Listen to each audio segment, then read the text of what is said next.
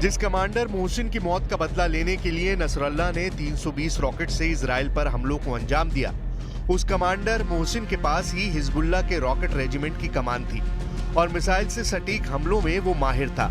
नसरल्ला का plan 6000 rocket से हमला करने का था, लेकिन जिस समय अमेरिका और इजराइल हमास के साथ युद्ध विराम के एग्रीमेंट पर काम कर रहे थे, उस वक्त हिजबुल्लाह ने ऑपरेशन मोहसिन को अंजाम दिया और इजराइल पर 10 महीनों में सबसे बड़े हमले को अंजाम देकर हालात ऐसे कर दिए कि इजराइल को 48 घंटों के लिए देश में इमरजेंसी लागू करनी पड़ी।